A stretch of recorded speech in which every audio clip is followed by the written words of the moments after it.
Kalau kita bicara mengenai setan, tak pernah bisa dilepaskan dari bicara mengenai malaikat. Sekarang kita mengenal para malaikat.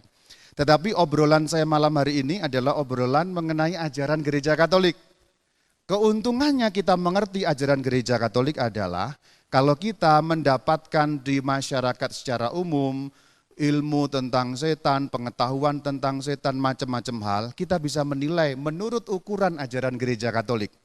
Karena sayangnya di Indonesia ini ada banyak pengetahuan mengenai persetanan, tetapi sangat sedikit orang, bahkan orang Katolik yang mengetahui ilmu persetanan dari sudut pandang ajaran iman Katolik. Yang mendidik saudara-saudariku kebanyakan itu adalah televisi, mata batin. Nah itu Anda lihat seakan-akan dogma itu.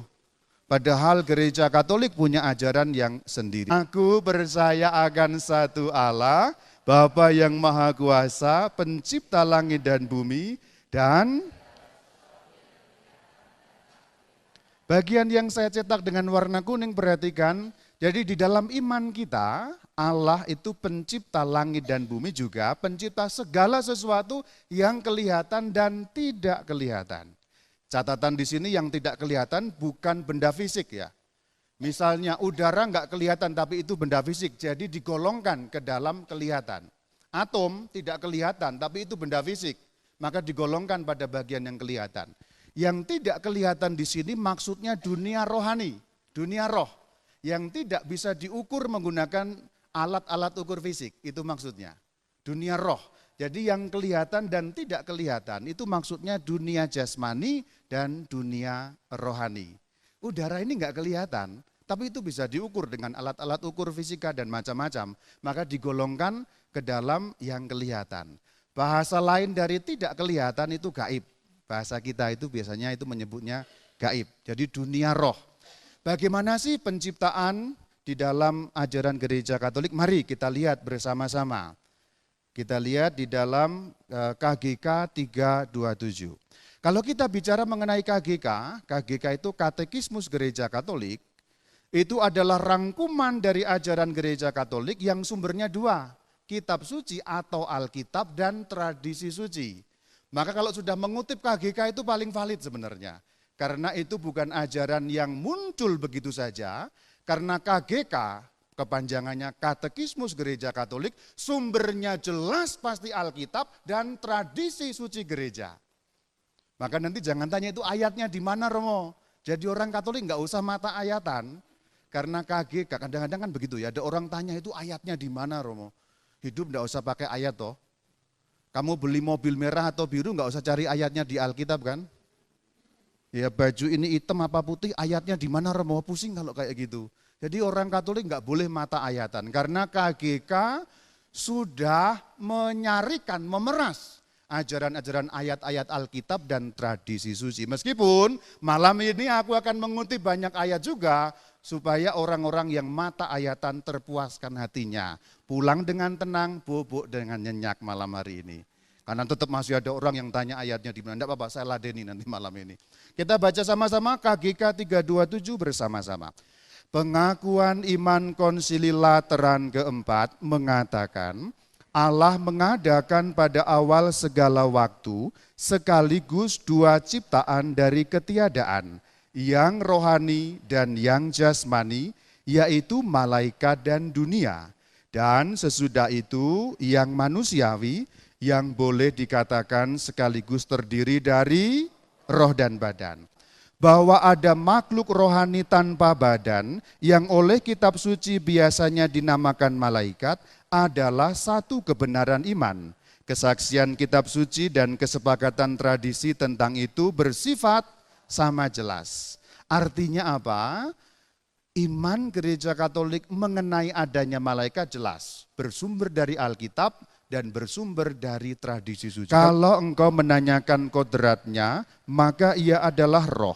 Kalau engkau menanyakan jabatannya, maka jadi malaikat itu adalah roh, saudara-saudariku. Roh tidak berbentuk, tidak berbau, tidak ada warnanya, tidak ada wujudnya. Itulah roh. Seperti apa roh itu, Romo? Saya juga belum pernah melihat. Karena memang roh tidak dapat dilihat. Kesimpulan pertama dari obrolan kita panjang lebar di bagian terakhir, malaikat itu roh. Di dalam KGK selanjutnya 330 dijelaskan seperti apa malaikat itu. Baca sama-sama. Sebagai makhluk rohani murni, mereka mempunyai akal budi dan kehendak. Mereka adalah wujud pribadi dan tidak dapat mati. Mereka melampaui segala makhluk yang kelihatan dalam kesempurnaan. Cahaya kemuliaannya membuktikan itu. Perhatikan yang saya cetak kuning ada 4. Pertama, malaikat mempunyai akal budi. Itu tadi yang kukatakan, punya pikiran. Jadi punya akal budi. Otak tidak punya, tapi akal budi punya. Itulah malaikat. Pertama, mereka punya akal budi dan kehendak. Kehendak itu kepengenan. Jadi malaikat punya kepengenan. Lalu punya wujud pribadi, berarti malaikat berpribadi, personal artinya. Bisa dibedakan satu dengan yang lain. Berikutnya mengenai malaikat yang jatuh. Nah ini sekarang kita bicara mengenai setan, saudara-saudariku. Tadi suaranya tinggi, sekarang rendah karena kita mulai bicara mengenai setan. Wajahnya juga harus lebih serem karena bicara mengenai setan. Setan itu apa? Ringkasnya begini, ini judul ini menjelaskan, malaikat yang jatuh, itulah setan. Jatuh dari pohon atau jatuh dari mana, Romo?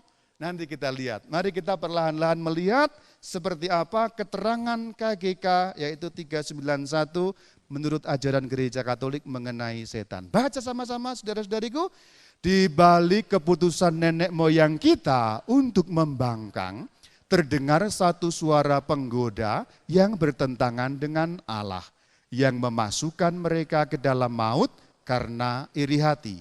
Kitab suci dan tradisi melihat dalam wujud ini seorang malaikat yang jatuh yang setan atau iblis. Jadi sebenarnya setan atau iblis adalah malaikat yang jatuh. Sesimpel itu. Maka kalau kita runut dari penciptaan, malaikat diciptakan oleh Allah. Berarti setan diciptakan oleh Allah, tetapi ada keterangannya. Setan diciptakan oleh Allah pada waktu wujudnya sebagai malaikat. Tetapi keputusan berbuat salah, keputusan jatuh bukan tanggung jawab Tuhan. Seperti yang kukatakan di awal, manusia bergantung karena diciptakan. Tetapi perbuatannya tanggung jawab kita sendiri sebab dianugerahi yang namanya kehendak bebas. Tadi kita sudah lihat malaikat punya kehendak.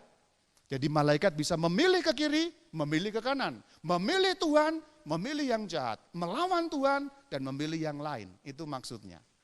Malaikat yang jatuh ini istilah maksudnya jatuh dalam dosa. Jatuh dalam pembangkangan kepada Allah. Makin jelas dengan beberapa ayat-ayat yang akan kutunjukkan. Nah, kira-kira begitu. Intinya di sini gambarnya begini. Jadi setan sama dengan malaikat jatuh, sesimpel itu. Jatuh dalam apa? Jatuh dalam dosa. Ini KGK 329. Sama-sama. Kitab suci berbicara mengenai satu dosa para malaikat yang jatuh. Jatuhnya mereka dalam dosa merupakan keputusan bebas roh-roh yang tercipta ini yang Allah dan kerajaannya secara radikal dan tetap. Apa artinya radikal dan tetap? Jadi salahnya setan itu apa? Inilah salahnya setan. Menolak Allah dan kerajaannya. Dan menolak Allahnya full 100%. Radikal dan tetap. Radikal dari kata radix artinya akar. Maksudnya sampai ke akar-akar yang terdalam yang sudah aku jelaskan tadi. Tetap maksudnya tidak dapat ditarik kembali. Kenapa Romo? Karena setan satu waktu, setan abadi. Satu keputusan ya sudah berlaku abadi. Tetapi kita kan tidak abadi di dunia ini. Itulah kenapa di dunia ini kita bisa bertobat.